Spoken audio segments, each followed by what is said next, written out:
The millionaire gave up hope until I, a humble nanny, reached his deaf son in a way no one else could. But nobody saw how much that hope cost me. Sometimes, the deepest love doesn't get a single thank you.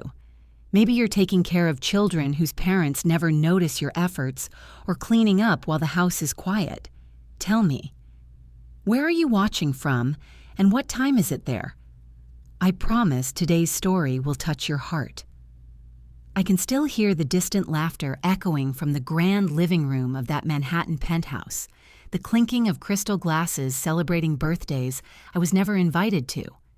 In the nursery on the 42nd floor, the faint scent of warm milk mixed with baby powder surrounded me while I folded tiny designer sweatshirts, my weathered hands tracing delicate mother-of-pearl buttons as if trying to stitch my spirit into each thread.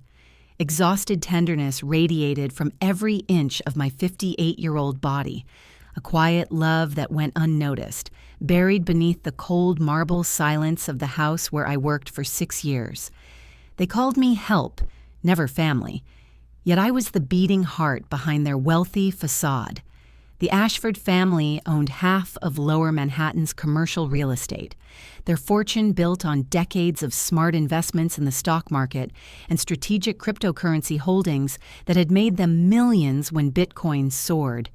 Their net worth was whispered about in financial circles, their assets diversified across gold reserves and European treasury bonds. But all that wealth, all those dollars flowing like water through their accounts, couldn't buy what Lucas needed most. My name is Margaret, and I want to tell you about the boy who changed my life, and the family who almost destroyed it. I first knocked on their penthouse door 6 years ago, a middle-aged woman with calloused hands and a heart still bleeding from old wounds. The elevator ride to the 42nd floor felt like ascending to another world, one where money solved every problem except the ones that mattered most.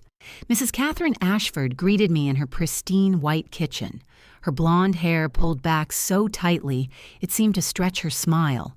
She wore pearls that probably cost more than my yearly salary and spoke in that practiced tone wealthy women use with their staff. "We need someone patient," she said, her manicured fingers drumming against the marble countertop. "Lucas is challenging. He's 8 years old and profoundly deaf.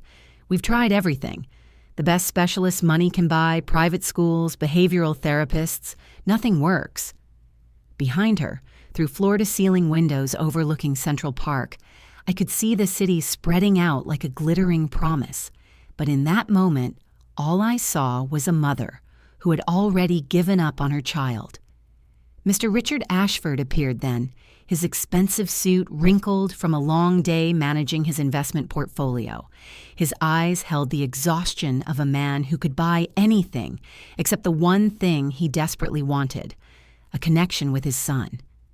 He shook my hand briefly, his attention already drifting to his phone, where stock prices flickered like digital heartbeats. "The boy stays in his room mostly," he said without looking up. "Doesn't respond to anyone. The last 3 nannies quit within months. Can you handle it?" I nodded, though my heart was already breaking for Lucas. In wealthy families like this, I'd learned, children often became investments that failed to yield the expected returns. When a child couldn't conform to their parents' vision of success, they were often relegated to the care of paid strangers, while their parents focused on more profitable ventures. That first afternoon, I climbed the marble staircase to Lucas's room. The hallway was lined with family portraits, formal poses and gilded frames that looked more like corporate headshots than family memories. At the end of the hall, a heavy oak door stood slightly ajar. I pushed it open gently and found him. Lucas sat cross-legged on a Persian rug that probably cost more than most people's cars, surrounded by scattered building blocks.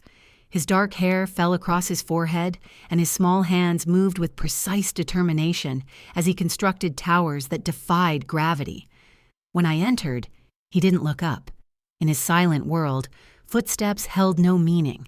I did something the other nannies probably never thought to do. I sat down beside him and waited. Not speaking, not trying to force interaction, just being present in his space. Minutes passed. The afternoon light filtering through his windows painted golden squares on the expensive hardwood floor. Finally, he glanced at me, his green eyes, so much like his father's, holding a wariness that no 8-year-old should carry. I smiled and picked up a blue block, adding it carefully to his structure. His eyes widened slightly, surprised that someone was joining his game rather than disrupting it. We built together in comfortable silence, two solitary souls finding an unexpected bridge in those colorful wooden pieces. That night, as I prepared his dinner in the gleaming kitchen, Mrs. Ashford appeared beside me like a perfectly groomed ghost. "How did it go?" she asked, though her tone suggested she expected the worst. "He's a beautiful child," I said simply, stirring the soup I'd made from scratch instead of heating up the processed meals the previous nannies had relied on. "He just needs someone who speaks his language." She laughed, but it held no warmth. "His language? Margaret, he doesn't have a language. That's the problem." But she was wrong. Lucas had a language. It was written in the careful way he arranged his blocks, in the patterns he traced on foggy windows, in the gentle rocking motion he used to comfort himself when the world felt too overwhelming. I'd spent enough time with children to know that every soul has its own way of communicating. You just had to be still enough to listen.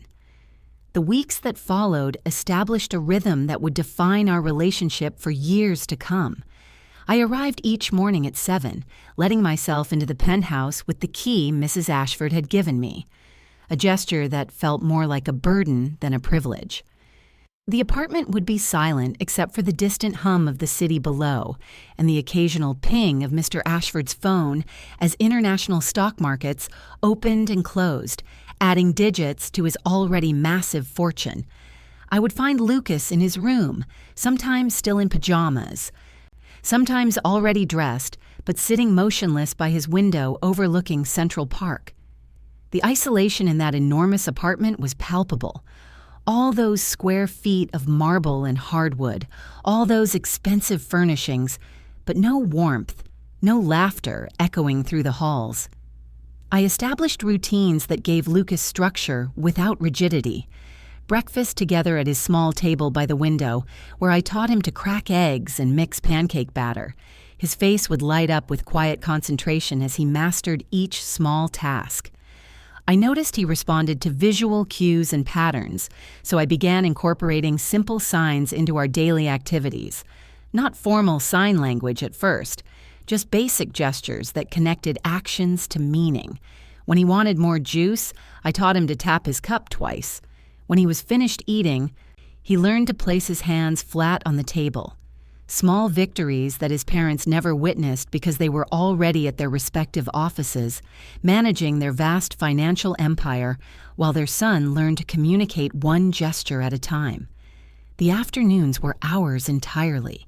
We would spread blankets on the living room floor, that vast space with its museum-quality art and furniture that no one ever seemed to use, and I would read to him from picture books, my voice carrying through the silence, even though he couldn't hear it. I read anyway, because I believed, somehow, that love could transcend the barriers between us.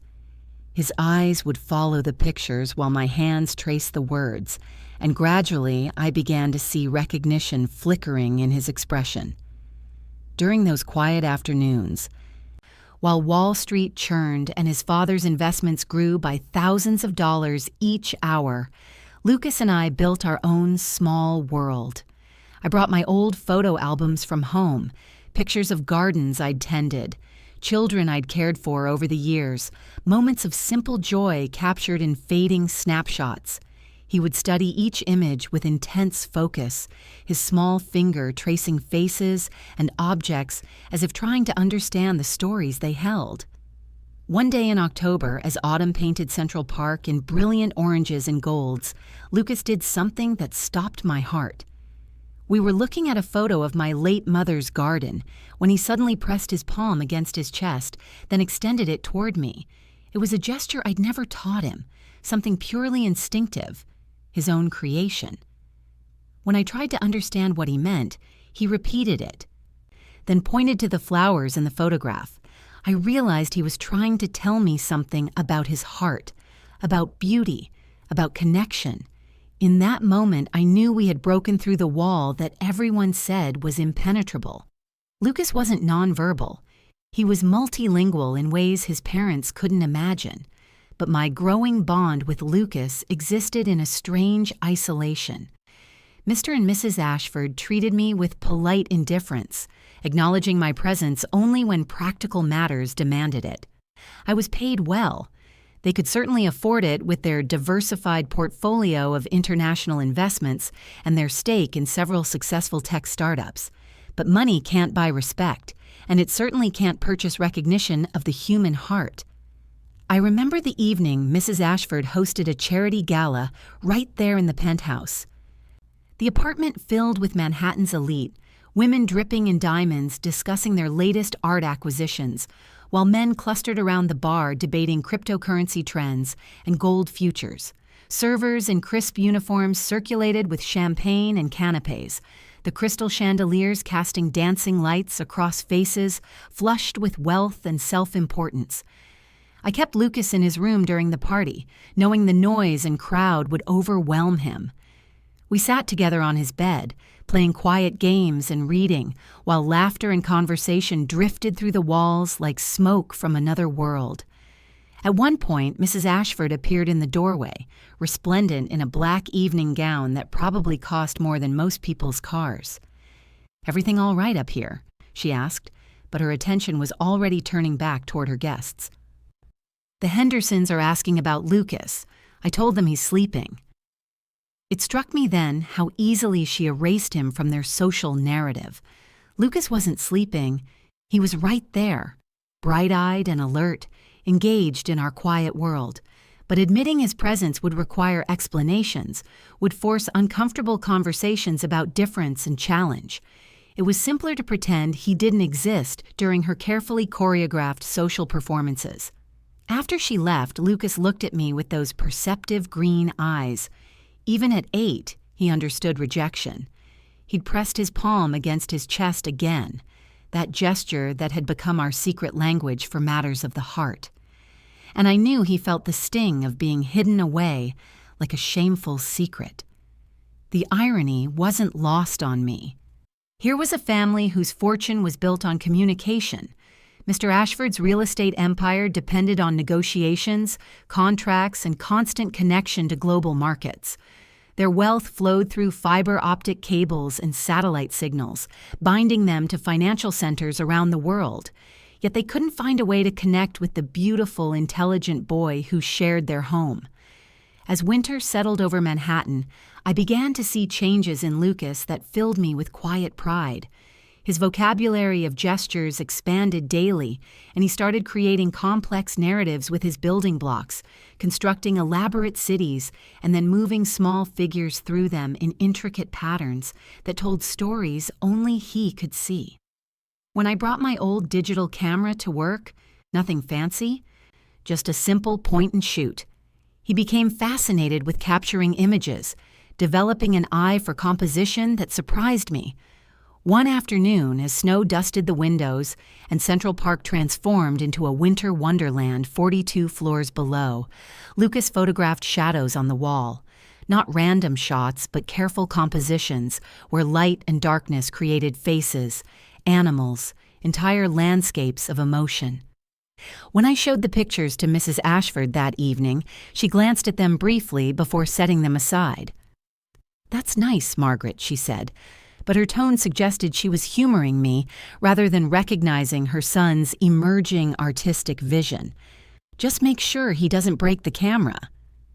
I wanted to tell her that Lucas had inherited her husband's eye for value and appreciation of beauty, that his careful attention to visual details suggested intelligence that was simply expressing itself differently than she expected.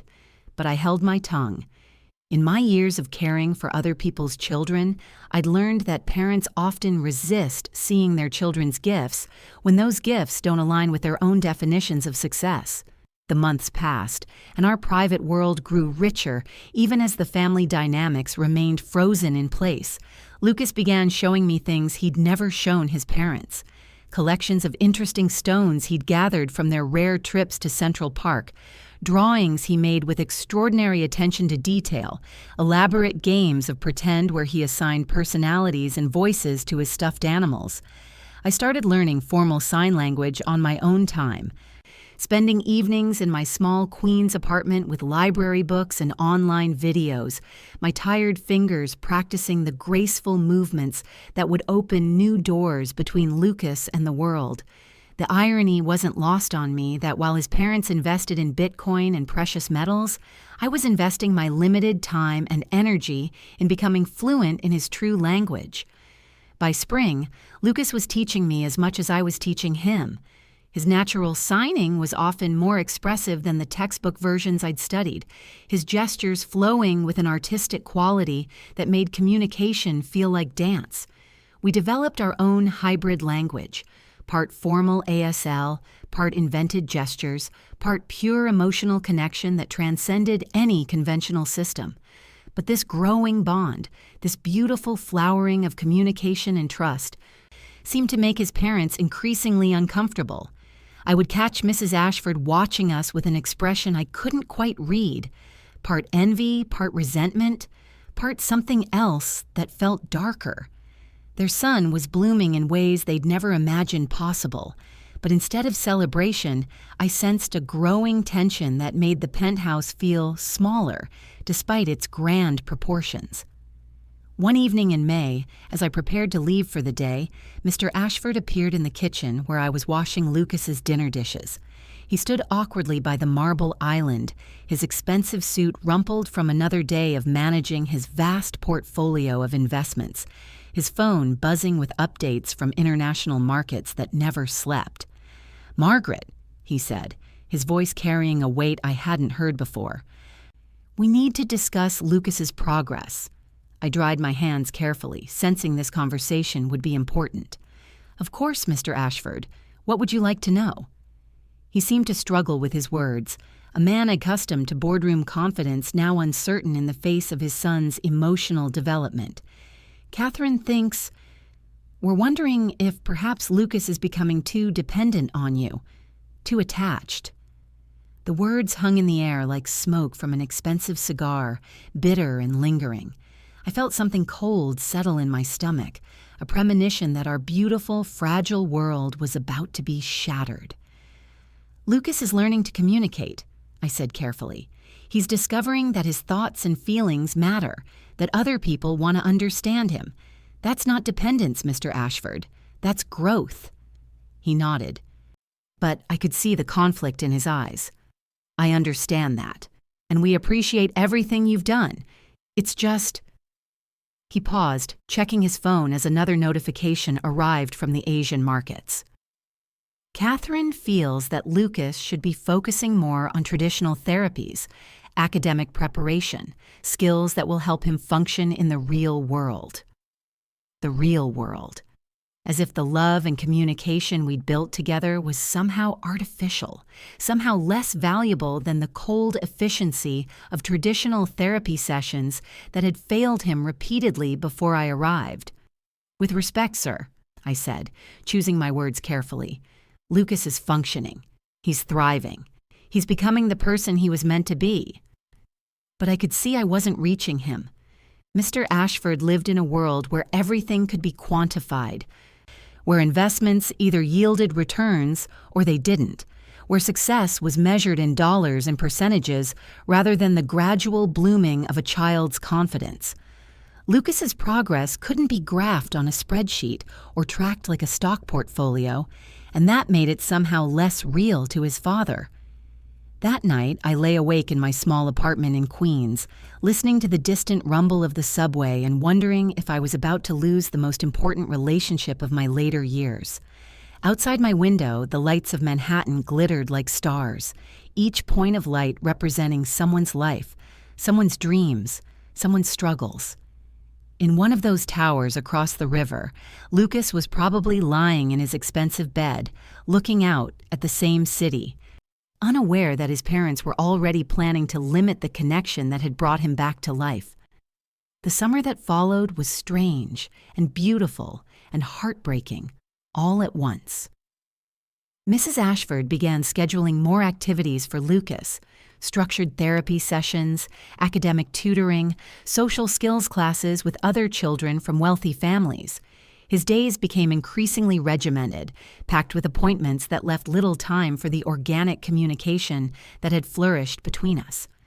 I watched him retreat slightly, the confident boy who had been emerging now more cautious, more careful about expressing himself. The appointments were conducted by professionals who didn't know his personal language, who saw his deafness as a deficit to be corrected rather than a difference to be celebrated. They meant well, these therapists and tutors, but they didn't understand that Lucas had already found his voice. It just looked different than they expected. Still, we found moments. Early mornings before the scheduled activities began, when we would sit together in the kitchen sharing breakfast and our own quiet form of conversation. Late afternoons when the tutors had gone home and Lucas was tired from performing normalcy all day. In those stolen hours, he would show me drawings he'd made during therapy sessions, not the prescribed exercises, but secret sketches in the margins, artistic expressions that revealed his true inner world.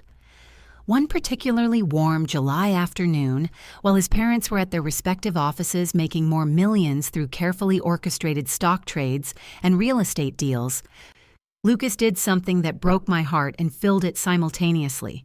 We were sitting on his bedroom floor organizing his collection of interesting objects: stones, shells, small toys that held special meaning for him, when he suddenly signed a question that stopped me cold. "Why don't they like me?" he asked, his small hands forming words with heartbreaking precision. I felt tears prick my eyes as I realized how much he understood about his family dynamics, how clearly he could see the disappointment and frustration that his parents tried to hide behind therapeutic interventions and busy schedules. "They do like you," I signed back, though the words felt inadequate. "They love you. They just don't understand how special and wonderful you are." He considered this seriously, his young mind processing concepts that most children his age never had to contemplate. Then he signed something that will stay with me forever. "Do you see me?" "I see you," I signed back, my hands trembling with the weight of the promise. "I see all of you, and you are magnificent."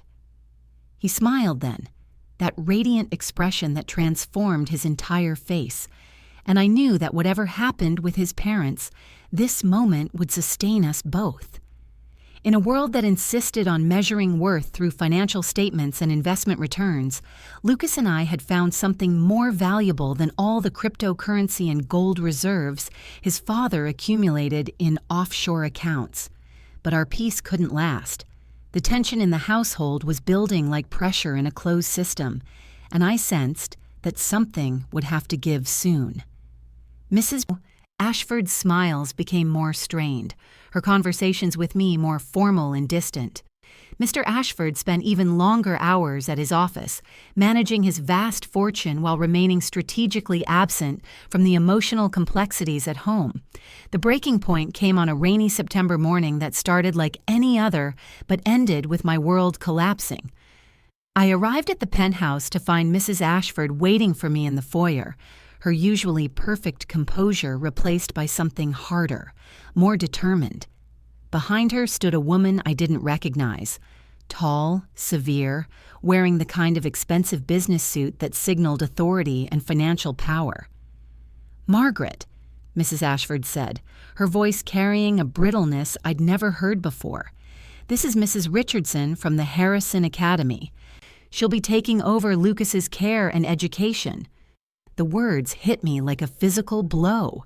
I felt the marble floor seem to shift beneath my feet as I struggled to process what was happening. "I don't understand," I managed to say. "Has something happened? Have I done something wrong?" Mrs. Richardson stepped forward, her smile sharp and professional. "Oh no, nothing like that. The Ashfords simply feel that Lucas needs more specialized attention. I have advanced degrees in deaf education and behavioral therapy. I'm sure you understand that his needs have outgrown what you can provide." The condescension in her tone was like salt in an open wound. This woman, with all her credentials and expensive training, was being presented as my superior, simply because she had formal qualifications that I lacked. Never mind that Lucas had flourished under my care, that he had gone from an isolated, unreachable child to a young person, full of creativity and communication. In the world of the wealthy, credentials trumped connection every time. "Where is Lucas?" I asked, my voice barely above a whisper. "He's in his room," Mrs. Ashford replied curtly. "We thought it best if you collected your personal items and said goodbye quickly. We don't want to make this more difficult than necessary." More difficult for whom? I wanted to ask. Certainly not for Lucas, who was about to lose the person who had taught him that his thoughts and feelings mattered, that communication was possible, that he was worthy of love and patience and understanding. I climbed those marble stairs one last time, my legs feeling heavy as lead. Lucas's door was closed, and when I knocked gently, I heard no response. I opened it slowly to find him sitting in his usual spot by the window, his back to the door, his small shoulders rigid with tension that told me he knew exactly what was happening. When he finally turned to look at me, his eyes were red-rimmed and older than any 9-year-old's should be. He signed a single word: "Why?" I sat beside him on his bed, this expensive piece of furniture, in this expensive room, in this expensive life that had given him everything except the thing he needed most: unconditional acceptance. How could I explain to a child that love and connection weren't enough in a world that valued credentials and conventional approaches over authentic relationships? "Sometimes grown-ups make decisions that don't make sense," I signed, trying to keep my own emotions under control for his sake. "But that doesn't change what we have. That doesn't change how I feel about you." He pressed his palm against his chest and extended it toward me, our private gesture for matters of the heart, and I felt something inside me break and heal simultaneously. This beautiful boy had taught me as much as I'd taught him about communication, about resilience, about the many different ways that love can express itself. I reached into my purse and pulled out a small digital camera, not the one I'd brought to work, but my own personal one that held pictures of our time together.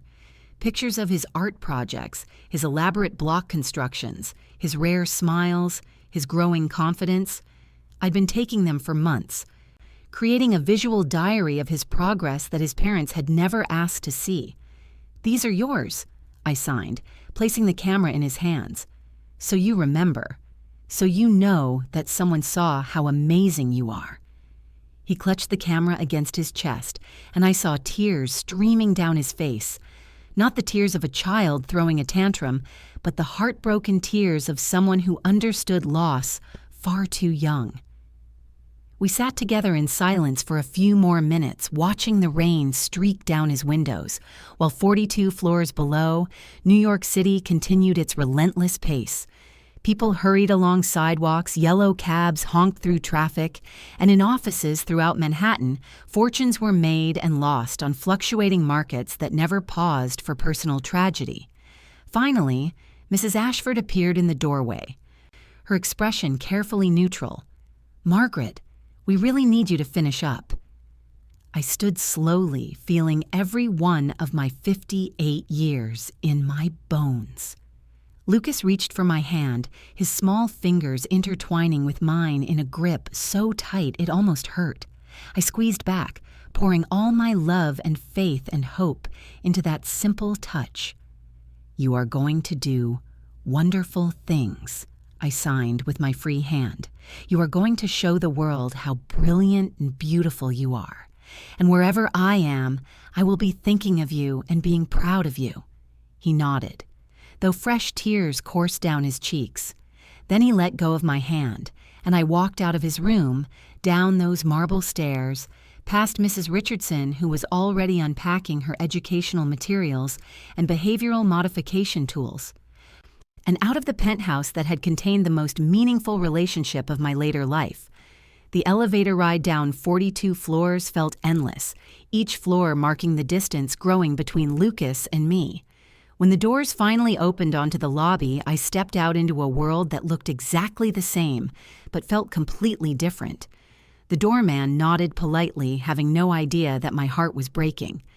Outside, the September rain continued to fall on the city that never stopped moving, never paused for individual tragedies, never acknowledged the quiet destructions that happened behind the polished facades of wealth and success. I walked to the subway station in a daze, my mind replaying moments from our 2 years together. Lucas's first smile, his careful construction of block cities, the afternoon he'd shown me his secret collection of pretty stones, the morning he'd signed his first full sentence, the day I'd realized he was teaching me as much as I was teaching him about the many ways humans can connect across differences.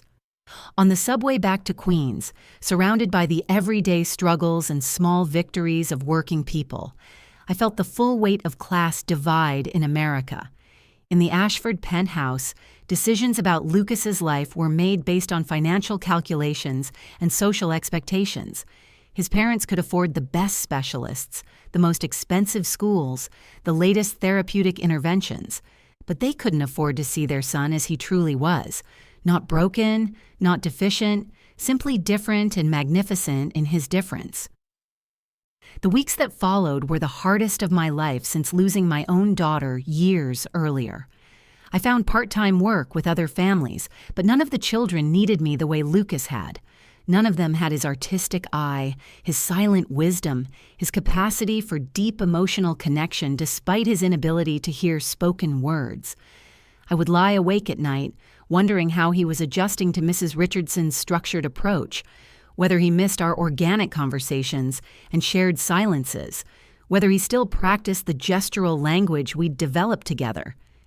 In my small apartment, surrounded by photographs and small gifts he'd given me over our 2 years together, I felt the particular grief of someone who had lost not just a job, but a calling. But Lucas hadn't forgotten me.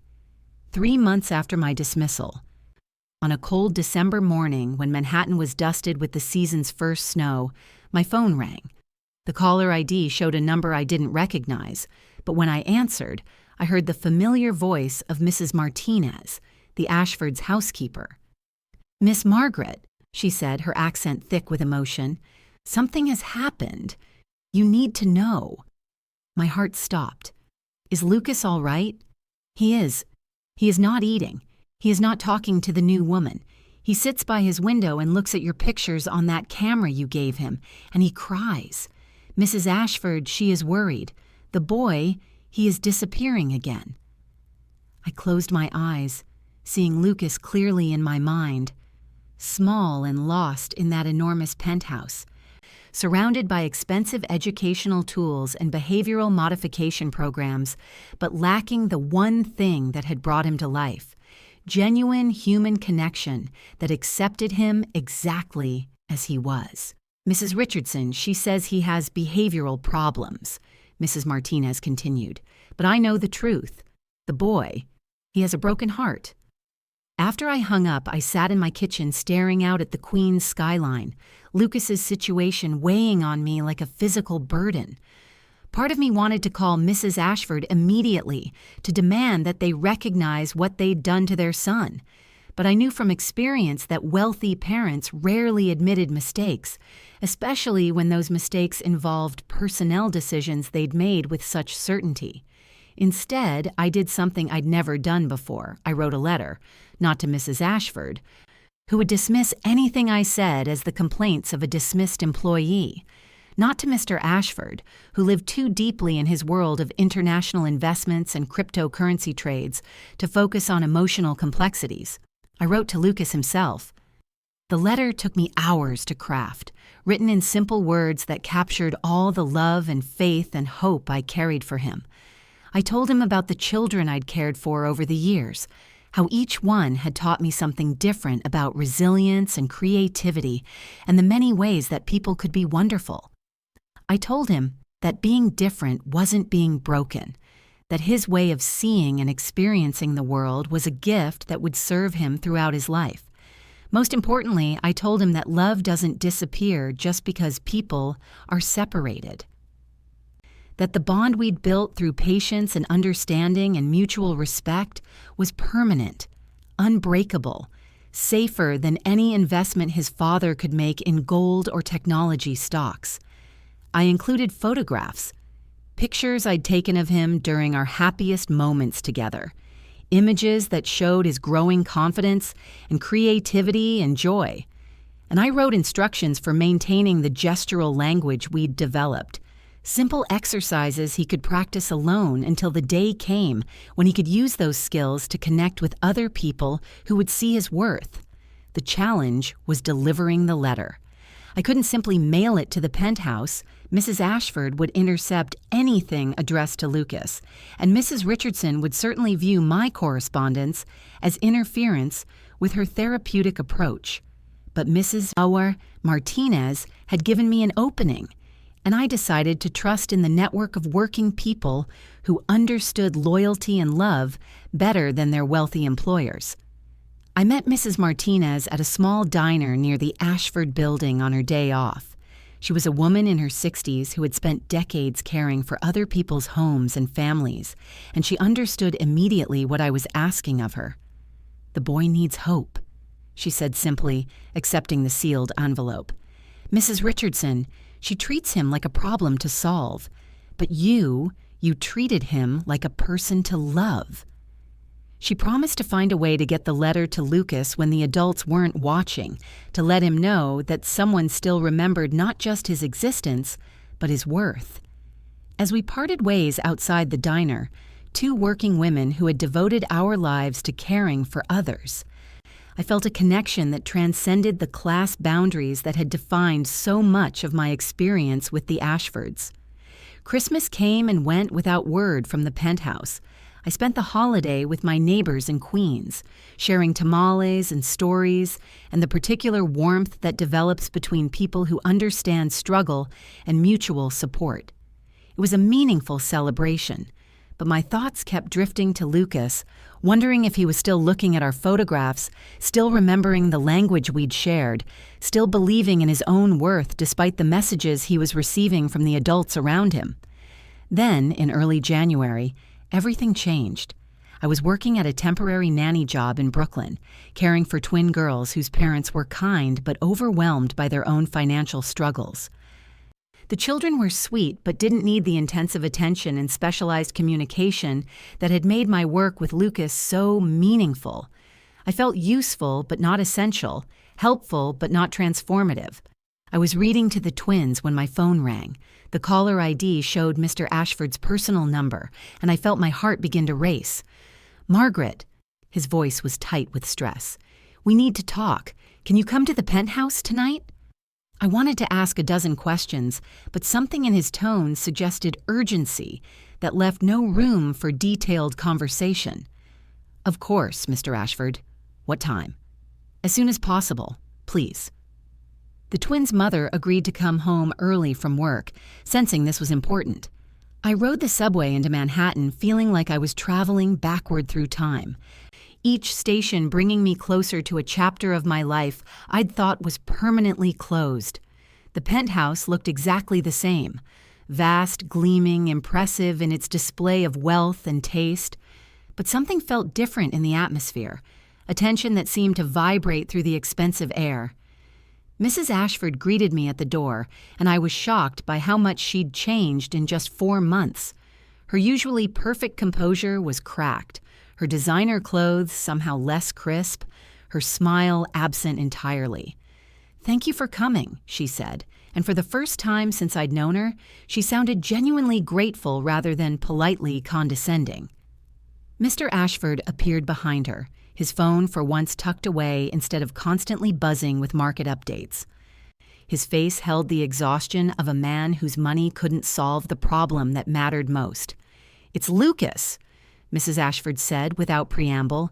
"Mrs. Richardson isn't working out. Lucas has completely shut down. He won't communicate with her at all. He barely eats. He spends all day looking at those photographs you gave him, and he She paused, struggling with words that were clearly difficult for her to speak. "He seems to be fading away." I felt a complex mix of vindication and heartbreak. I'd been right about what Lucas needed, but taking satisfaction in that rightness felt cruel when a child was suffering. "Where is Mrs. Richardson now?" I asked. "We let her go this morning," Mr. Ashford said. "She recommended institutionalization, said that Lucas has oppositional defiant disorder and needs more intensive behavioral modification than can be provided at home." The words hit me like a slap. Oppositional defiant disorder. As if Lucas's grief and loss and legitimate response to being separated from someone who understood him was a psychiatric condition requiring medical intervention. "She wanted us to consider residential placement," Mrs. Ashford continued, her voice breaking slightly. "Specialized facilities that could manage his behaviors more effectively." I thought of Lucas in an institutional setting, surrounded by people who saw his deafness and his emotional responses as problems to be solved rather than natural reactions to loss and misunderstanding. The image was so heartbreaking, I had to close my eyes for a moment. "What do you want from me?" I asked, though I already knew. "We want you to come back," Mr. Ashford said simply. "We want you to help us understand what we did wrong. We want you to tell us how to reach our son." The apology I'd waited for was implicit in their request, but I needed to hear it explicitly. "And Mrs. Richardson's assessment? Her recommendation for institutional care?" Mrs. Ashford looked directly at me for perhaps the first time since I'd known her. "Mrs. Richardson didn't know Lucas. She saw a problem to be fixed instead of a child to be understood. We realize now that you were right about him, about what he needed." It wasn't a complete apology for how they'd dismissed me, how they'd trusted credentials over connection, how they'd forced their son to lose the person who had finally helped him find his voice. But it was acknowledgement. And for families like the Ashfords, admission of error was probably as close to contrition as I could expect. "Can I see him?" I asked. They led me up the marble staircase I'd climbed so many times before, past the formal family portraits that still looked more like corporate photography than celebrations of love. Lucas's door was closed, and Mrs. Ashford knocked gently before pushing it open. He was sitting in his usual spot by the window, but he looked smaller than I remembered, diminished in a way that had nothing to do with physical growth. The camera I'd given him was clutched in his lap, and even from the doorway I could see the tear tracks on his cheeks. When he looked up and saw me, his entire being seemed to transform. His eyes widened, his posture straightened, and that radiant smile I remembered so well spread across his face like sunrise after the longest night. He jumped up and ran to me, throwing his arms around my waist in a hug so tight it took my breath away. I held him, feeling how much thinner he'd gotten, how fragile he seemed after months of misunderstanding and institutional approaches to his perfectly natural emotional needs. He was signing rapidly, his hands moving faster than I could follow as months of stored communication poured out of him. Slowly, I began to understand what he was telling me. He'd practiced the gestural language we'd developed together, had kept our private vocabulary alive through months of separation. He'd looked at our photographs every day, had remembered every game we'd played, every conversation we'd shared, and most heartbreakingly, he'd been waiting for me to come back. Behind us, I heard Mrs. Ashford crying softly. When I turned to look at her, she was staring at her son with an expression I'd never seen before. Not frustration or embarrassment or confused disappointment, but wonder at the depth of connection she was witnessing. "We didn't understand," she whispered. "We didn't know he could express himself like that." "He's been expressing himself all along," I said gently. "He just needed someone who was willing to learn his language instead of forcing him to conform to ours." We talked for hours that evening, Lucas and his parents and I, building bridges that should have been constructed years earlier. I showed them the gestural vocabulary Lucas and I had developed, explained how his artistic projects were actually sophisticated forms of communication. demonstrated how his careful attention to visual details and patterns indicated intelligence that was simply expressing itself through different channels than they'd expected. Most importantly, I helped them understand that Lucas's deafness wasn't a deficit to be overcome, but a difference to be celebrated. A unique way of experiencing and interpreting the world that brought its own gifts and perspectives. Mr. Ashford, perhaps for the first time since his son was born, put away his phone completely and focused entirely on learning basic signs. His hands were clumsy at first, his businessman fingers struggling with the graceful movements that came so naturally to Lucas, but his determination was evident. Mrs. Ashford surprised me by revealing that she'd actually tried to learn sign language shortly after Lucas's diagnosis, but had given up when formal instruction felt too overwhelming. Watching Lucas and me communicate with such fluidity and joy made her realize that perfection wasn't required, only genuine desire to connect. "Why didn't you tell us before?" she asked at one point. "Why didn't you explain how advanced his communication actually was?" I considered how to answer honestly without being cruel. "I tried," I said finally, "but you weren't ready to see him differently. You were still focused on what he couldn't do instead of celebrating what he could."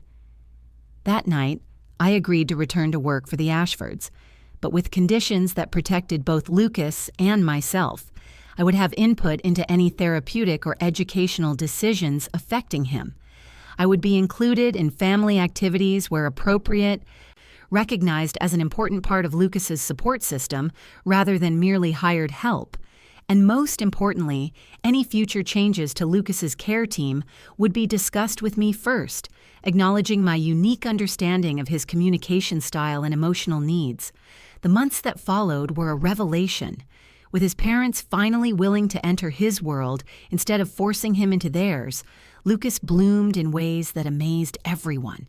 His artwork became more sophisticated and emotionally expressive. His gestural vocabulary expanded to include complex philosophical concepts and detailed storytelling. His confidence grew as he realized that his family was finally seeing him as he truly was. Not broken, not deficient, but wonderfully, brilliantly different. Mr. B.T. Ashford began incorporating Lucas into aspects of his business life that were age-appropriate, showing him charts and graphs that Lucas could interpret visually, teaching him about patterns and trends in ways that connected to his natural, analytical abilities.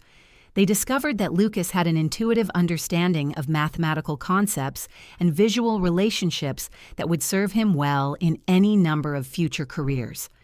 Mrs. Ashford started including Lucas in her social activities in ways that honored his communication style. She learned enough sign language to interpret for him at family gatherings, and she began insisting that their friends and relatives make basic efforts to communicate with him directly, rather than talking about him as if he weren't present. But perhaps the most meaningful change was in how they spoke about Lucas to others. Instead of apologizing for his deafness or making excuses for his differences, they began talking about his artistic talents, his analytical mind, his unique perspective on the world. They started seeing his deafness not as their family's tragedy, but as one aspect of their remarkable son's complex identity. I watched all of this with the satisfied exhaustion of someone who had fought a long battle and finally seen justice prevail. Not perfect justice. The pain of those months when Lucas and I were separated couldn't be erased, and I still carried the sting of being dismissed and replaced so casually. But substantial justice nonetheless. The kind that acknowledges error and makes meaningful changes rather than just offering empty apologies. One evening in late spring, as Lucas and I were working on an art project that incorporated both visual and tactile elements, Mrs. Ashford sat down beside us with an expression I'd never seen before. Nervous, hopeful, and slightly embarrassed all at once. "Margaret," she said carefully, "Richard and I have been talking about starting a foundation. Something focused on supporting families with deaf children, helping them understand that deafness doesn't mean limitation." I looked up from the clay sculpture Lucas was creating, surprised by the proposal but intrigued by its possibilities. "We were thinking," she continued, "about education programs for parents, communication workshops, maybe even scholarships for deaf students pursuing arts or technology careers. And we'd want you to be involved in designing and running it." It was an opportunity I'd never imagined, a chance to take everything I'd learned from Lucas and share it with families who were struggling with the same challenges and misconceptions the Ashfords had faced. More than that, it was recognition of my expertise and experience in ways that transcended traditional credentials and formal qualifications. "Lucas would be involved too," Mr. Ashford added, appearing in the doorway with his phone tucked away and his full attention focused on us. "We want him to help other kids and families understand that deafness can be a strength, not just an obstacle to overcome." I looked at Lucas, who was signing rapidly as he tried to follow the conversation and contribute his own thoughts. The foundation idea excited him enormously. The prospect of helping other children like himself understand their own worth and potential clearly appealed to his generous nature. Over the following weeks, we developed a comprehensive plan for what would become the Lucas Ashford Foundation for Deaf Education and Family Support. The foundation would provide resources and training for families, advocate for inclusive educational approaches, and create opportunities for deaf children to develop leadership skills and artistic talents. But more than that, it would serve as a model for how families could be transformed when they moved beyond seeing difference as deficit and began celebrating the unique gifts that each child brought to the world. The foundation's launch event was held at the Penthouse on a warm June evening, with Lucas serving as the guest of honor and primary spokesperson. Using sign language with myself interpreting, he addressed a room full of New York's wealthiest philanthropists and spoke about his journey from isolation to connection, from being seen as a problem to being recognized as a gift. His presentation was sophisticated beyond his years, touching on themes of communication, family understanding, and the difference between accommodation and appreciation. When he finished, the room erupted in applause. Not the polite applause that wealthy people offer to charity cases, but genuine appreciation for a young person who had articulated complex ideas with grace and intelligence. Later that evening, as the last guest departed and we cleaned up crystal glasses and linen napkins, Lucas sat beside me on the living room sofa and signed something that brought tears to my eyes. "Thank you for seeing me when I was invisible," he said, his hands moving with the fluid grace that had become second nature to both of us.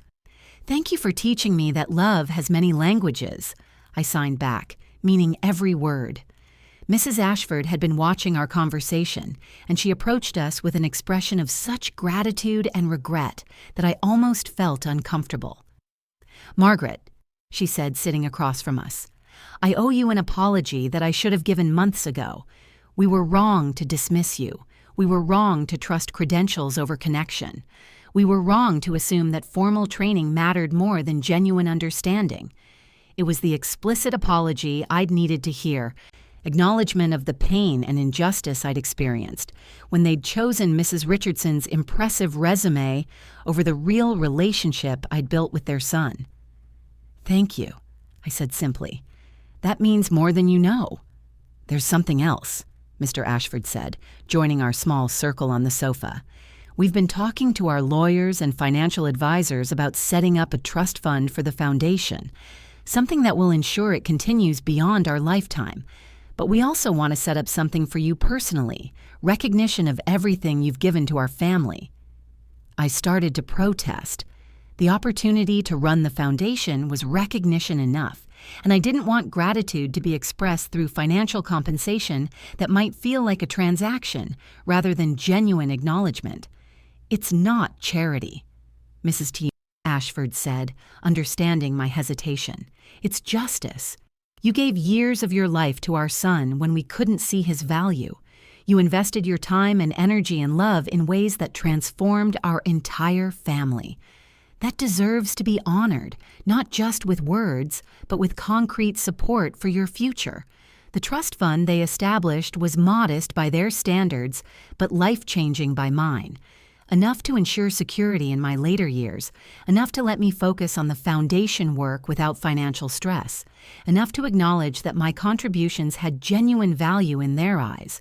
But more meaningful than the money was the transformation in how they saw not just Lucas, but the broader questions of worth and value that extended far beyond their family.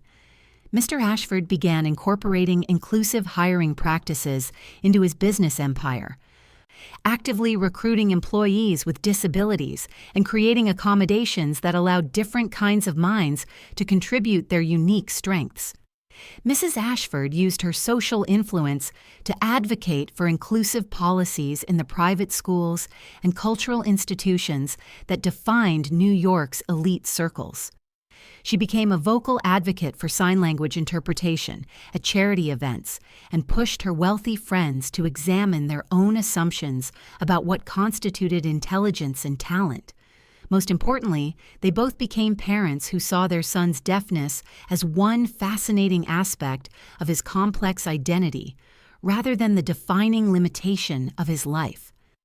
As Lucas grew older, his confidence and abilities flourished in ways that amazed everyone who had known him during his years of isolation. He became fluent in multiple forms of sign language, developed sophisticated artistic skills that earned recognition in youth competitions, and demonstrated analytical and mathematical abilities that opened doors to specialized educational opportunities.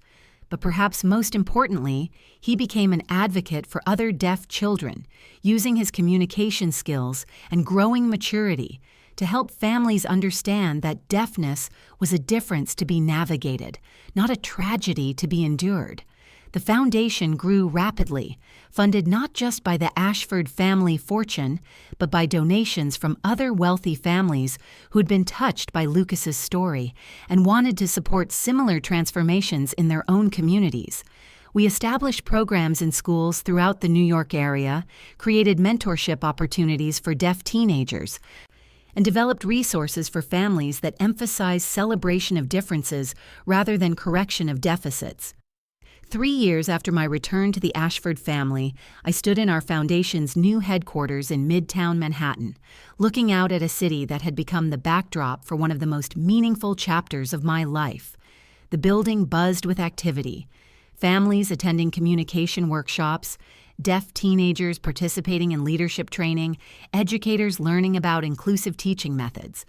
In the conference room behind me, Lucas was leading a discussion with a group of parents who were struggling to connect with their deaf children.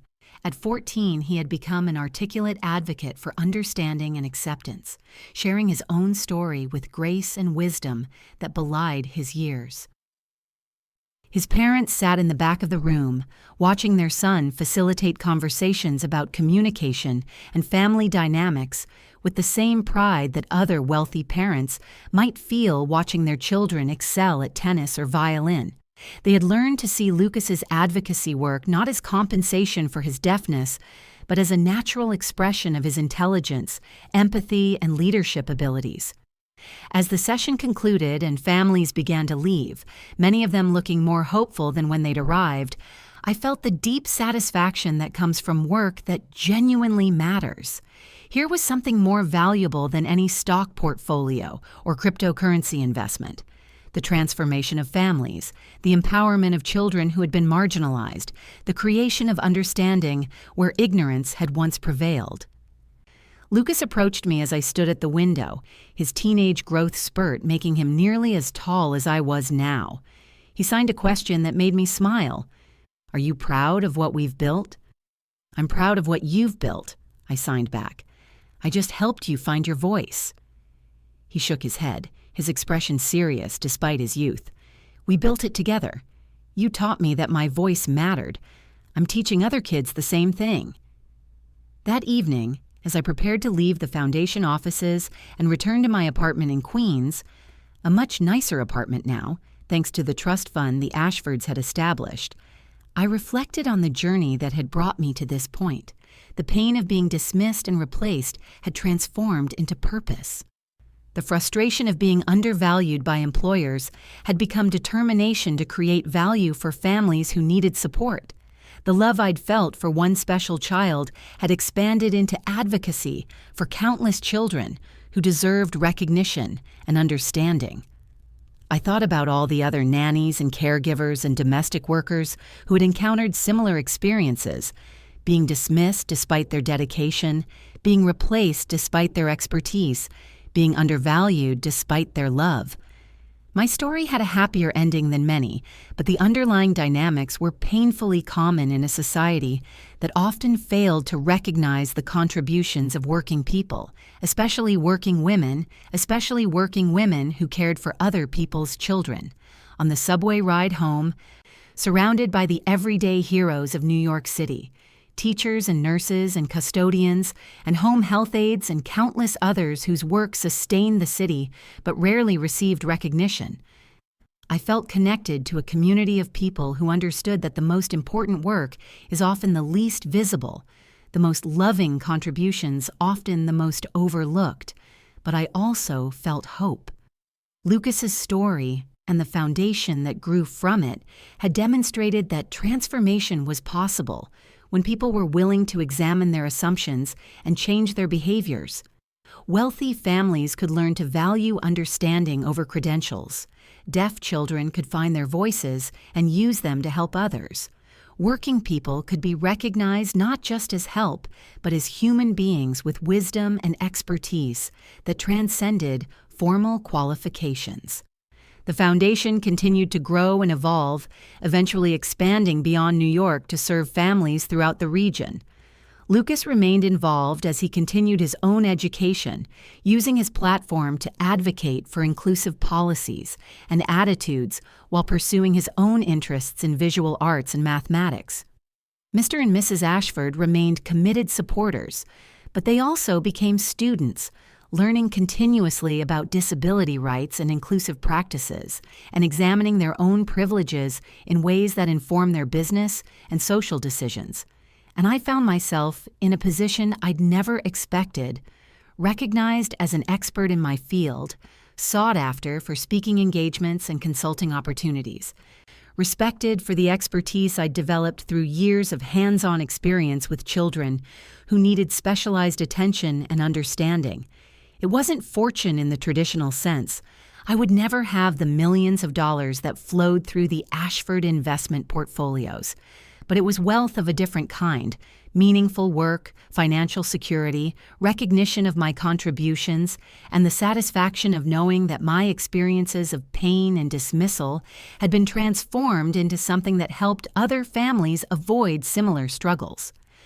5 years after my return to the Ashford household, Lucas graduated from high school as valedictorian of his class at a specialized school for deaf students.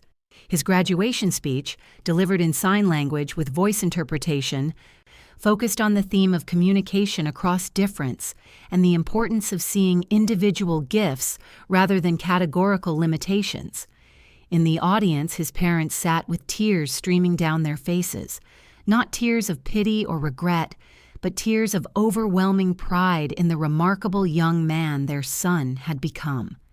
Beside them, I felt my own eyes fill as I watched Lucas articulate concepts of justice and understanding and mutual respect with an eloquence that would serve him well in whatever career path he chose. After the ceremony, as families gathered for photographs and celebration, Lucas found me in the crowd and signed a message that I will treasure forever. Thank you for believing in me before I knew how to believe in myself. Thank you for teaching me that love finds a way. I signed back, meaning every gesture. As we posed for photographs, Lucas between his parents and me, all of us smiling with genuine joy, I thought about how much had changed since that first day I'd knocked on their penthouse door. Back then, I'd been desperate for work, willing to accept whatever conditions were offered, grateful just to have employment that paid enough to cover my basic expenses.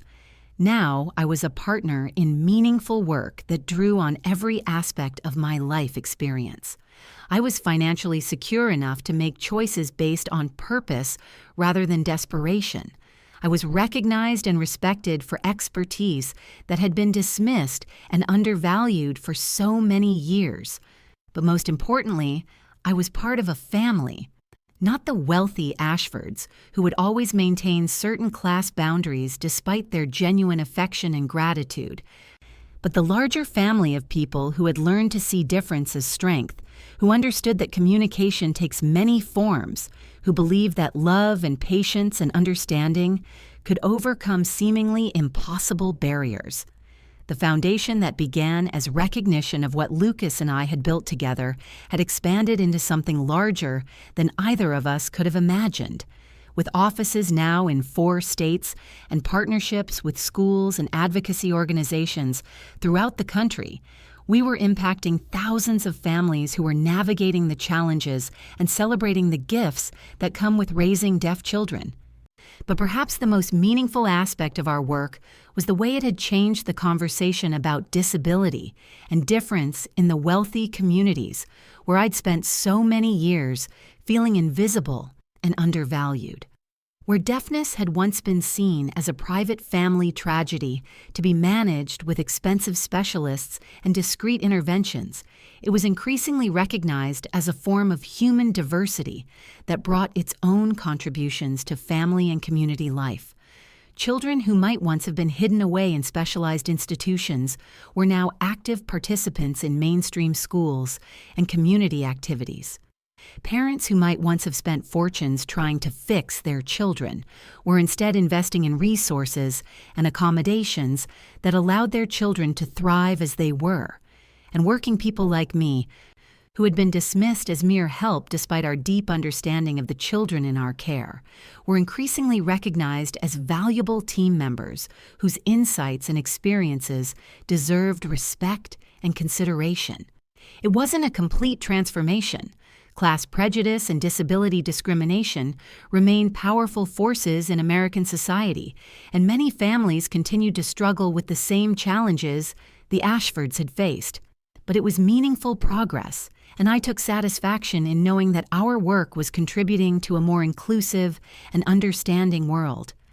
As Lucas prepared to leave for college, he'd been accepted to several prestigious universities and had chosen one with strong programs in both visual arts and social advocacy. I reflected on the lessons our journey had taught me about resilience, about justice, about the many ways that love can express itself even in unfavorable circumstances. The dismissal and replacement that had felt so devastating 6 years earlier had actually been the catalyst for growth and transformation that I never could have achieved if everything had remained comfortable and settled. Being forced to defend Lucas's worth and advocate for his needs had helped me discover my own voice and expertise in ways that might never have emerged if the Ashfords had been more enlightened employers from the beginning.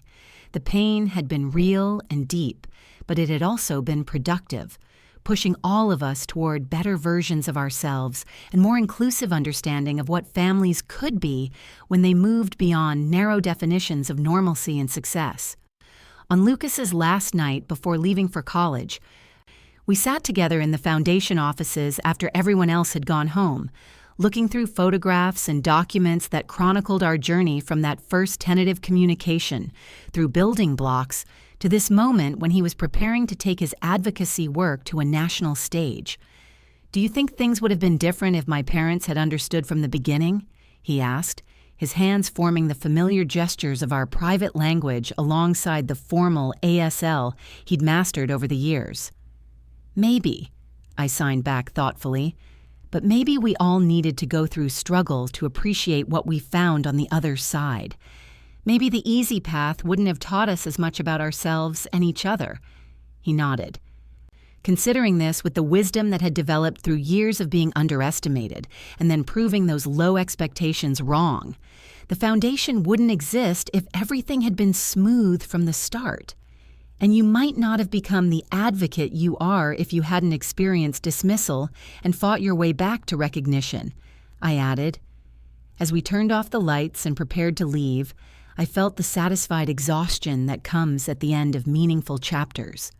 Lucas would go on to college and then to whatever career path called to him, carrying the confidence and communication skills and understanding of justice that would serve him throughout his life.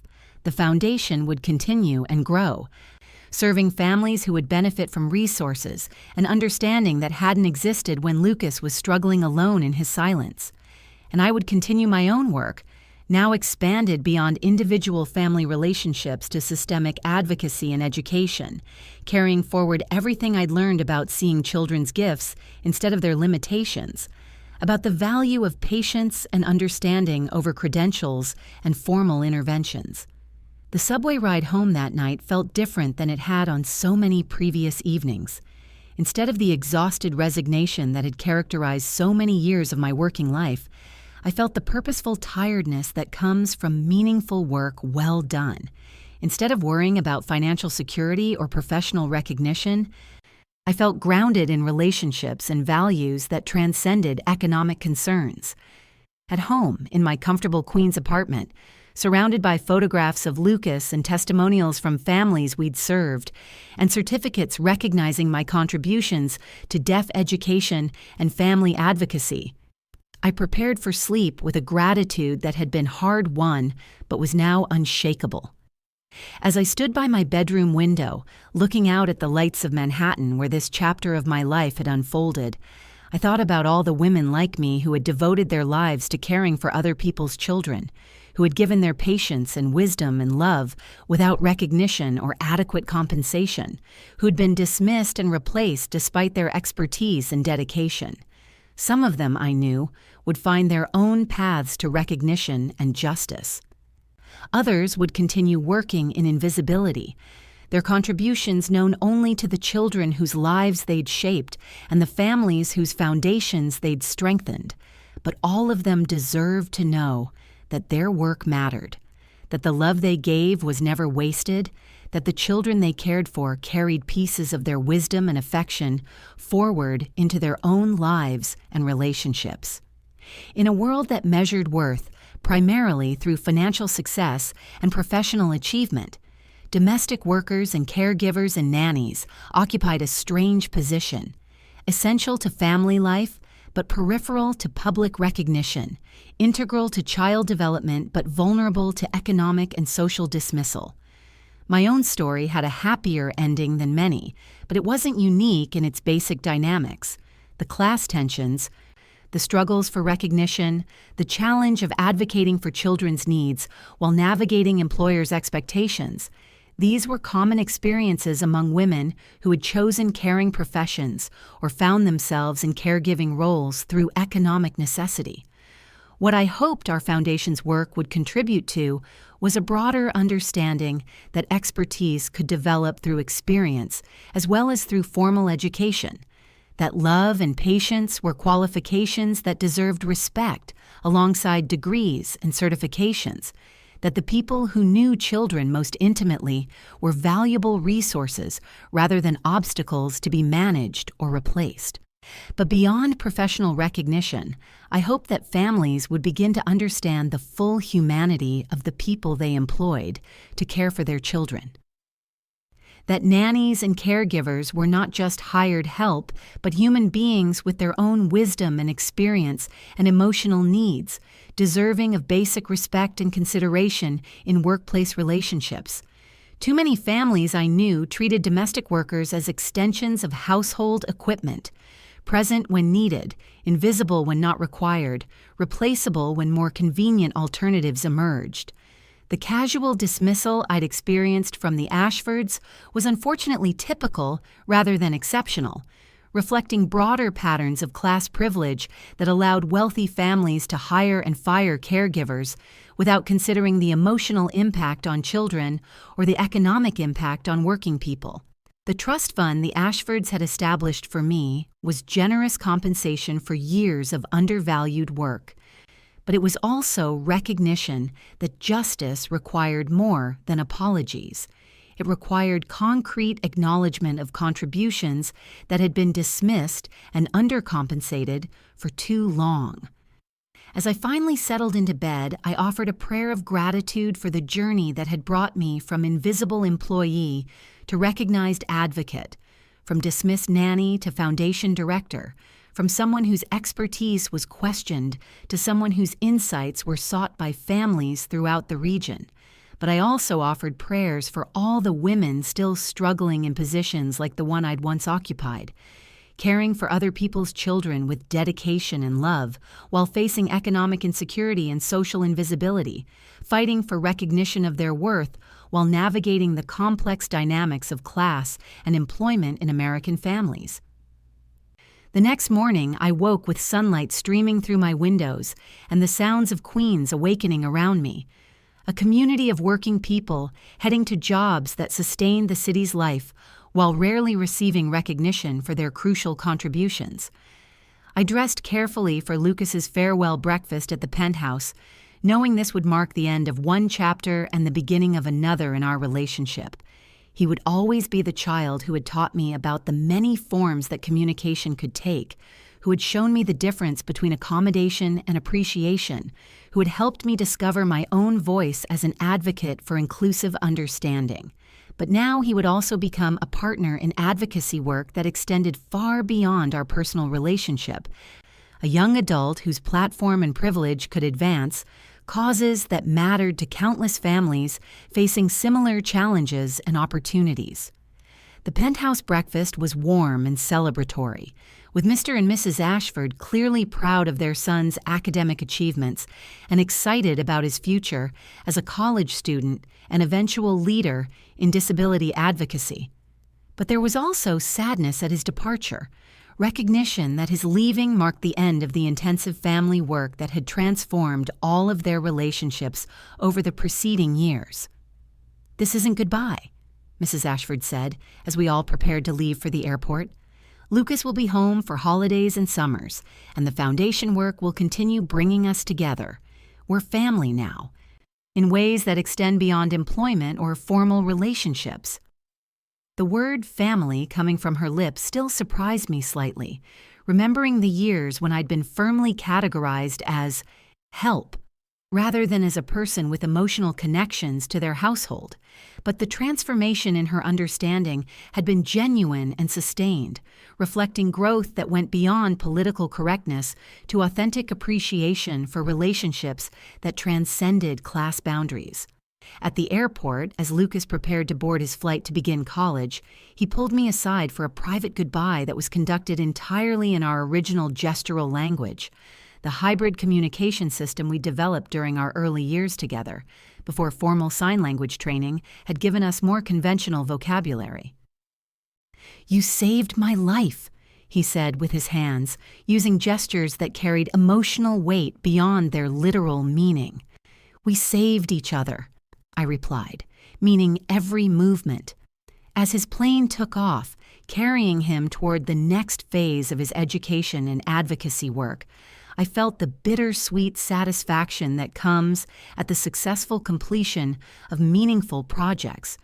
The boy, who had been isolated and dismissed when I first met him, was now a confident young man with the communication skills and self-understanding to succeed in whatever path he chose. The foundation we'd built together would continue serving families long after Lucas had graduated and moved on to his own career, providing resources and understanding that would prevent other children from experiencing the isolation and misunderstanding he'd endured. And I had found my own path to recognition and purpose, transforming years of undervalued work into expertise that was now sought and respected by families, educators, and policymakers throughout the region. But perhaps most importantly, we had demonstrated that transformation was possible when people were willing to examine their assumptions, challenge their prejudices, and remain open to learning from sources they might not have expected. The wealthy Ashford family had learned to see their son's deafness as a form of human diversity rather than a family tragedy. They had learned to value understanding and patience over credentials and formal qualifications. They had learned to recognize the full humanity of the working people they employed, treating them as team members rather than as replaceable help. Lucas had learned that his differences were strengths rather than limitations, that his perspective on the world was valuable rather than deficient, that he had wisdom and experience to share with other children and families facing similar challenges, and I had learned that justice was possible even after years of dismissal and undervaluation, that expertise developed through experience deserved respect alongside formal education, that love and patience and understanding were qualifications that could open doors to meaningful work and financial security. As the years continued to pass, the foundation grew and evolved, eventually serving thousands of families and becoming a model for inclusive approaches to disability and difference that was studied and replicated throughout the country. Lucas completed his college education with honors, became a sought-after speaker on disability rights and family inclusion, and eventually established his own nonprofit organization focused on youth advocacy and leadership development. Mr. and Mrs. Ashford remained committed supporters of inclusive causes, using their wealth and social influence to advance policies and attitudes that supported families raising children with disabilities. Their marriage, which had been strained during Lucas's early years by disagreements about his needs and potential, grew stronger as they worked together on advocacy projects that reflected their shared commitment to their son's values and vision. And I found myself in the unexpected position of being recognized as a national expert in family-centered approaches to deaf education. Invited to speak at conferences and consult with organizations throughout the country, my expertise valued and sought by people who would never have imagined learning from a nanny with nothing more than a high school education and decades of hands-on experience. The trust fund the Ashfords had established allowed me to accept speaking and consulting opportunities based on their importance rather than their payment, to contribute my time and expertise to families who couldn't afford professional consultation, to spend my later years focused on meaningful work rather than economic survival. But beyond financial security, the recognition and respect I'd found in my advocacy work provided emotional satisfaction that had been missing during my years of invisible labor in wealthy households. Instead of being tolerated as necessary help, I was valued as a knowledgeable professional whose insights could transform family relationships and improve children's lives. The pain of those months when I'd been dismissed and replaced had never completely faded, but it had been transformed into motivation for work that prevented other caregivers from experiencing similar injustices, that educated wealthy families about the value of the working people they employed, that created systems and structures supporting inclusive relationships between families and their domestic employees. In quiet moments, I sometimes wondered what would have happened if Mrs. Richardson's institutional approach had succeeded in breaking Lucas's spirit, if he had accepted the assessment that his communication differences represented pathology rather than diversity, if he had learned to see himself as broken rather than as beautifully different. But those dark possibilities only strengthened my appreciation for the journey we'd actually traveled together. From mutual rescue through advocacy partnership to sustainable transformation that continued benefiting families throughout the country. Now, as I approached my 70th birthday, I could look back on a life that had included both profound struggles and meaningful victories, both painful dismissals and eventual recognition, both economic insecurity and hard-won financial stability.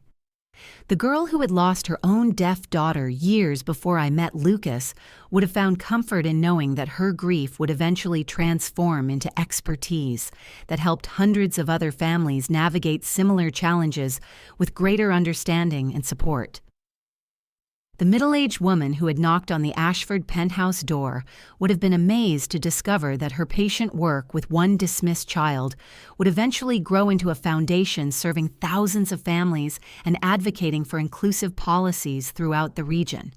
And the dismissed nanny who had walked out of that penthouse in tears, carrying only photographs and a camera that represented years of unrecognized devotion, could never have imagined that her story would eventually become a model for justice and transformation that inspired other working people to advocate for recognition of their worth and expertise. But all of those versions of myself had been necessary steps in a journey toward purpose and recognition that required both struggle and growth, both dismissal and eventual vindication, both individual relationship and systemic advocacy.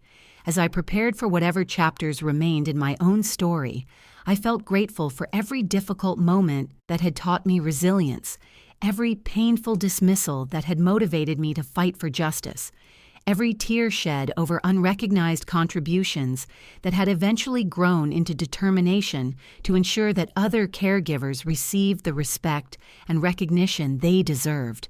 The foundation would continue its work long after I was no longer able to lead it, serving families and advocating for inclusive understanding that would benefit children like Lucas for generations to come. The policies and attitudes we had influenced would continue spreading through communities of privilege, gradually transforming how wealthy families understood their relationships with domestic workers and caregivers. And somewhere, in families I would never meet, children who might otherwise have been dismissed or undervalued would find adults willing to enter their worlds, to learn their languages, to see their differences as gifts rather than deficits to be corrected. That legacy felt more valuable than any financial inheritance, more meaningful than any professional achievement, more lasting than any individual relationship or personal victory. In the end, I realized love had found a way. Not the romantic love celebrated in movies and novels, but the fierce, patient, transformative love that caregivers bring to their work, that advocates bring to their causes, that families discover when they learn to see each other clearly and completely. It was a love that could survive dismissal and replacement, that could transform pain into purpose, that could grow from individual relationships into systemic change, benefiting countless people who would never know the names of those who had fought for their recognition and inclusion. And it was a love that promised to continue long after all of us were gone, carried forward by children who had learned that their voices mattered, by families who had discovered that difference was strength, by communities that had learned to value understanding over credentials, patience over efficiency, inclusion over conformity. The story I began telling you hours ago is true in every important way. True to the experiences of countless caregivers who have devoted their lives to other people's children, true to the struggles of families raising children with disabilities, true to the possibilities for transformation when people are willing to examine their assumptions and change their behaviors.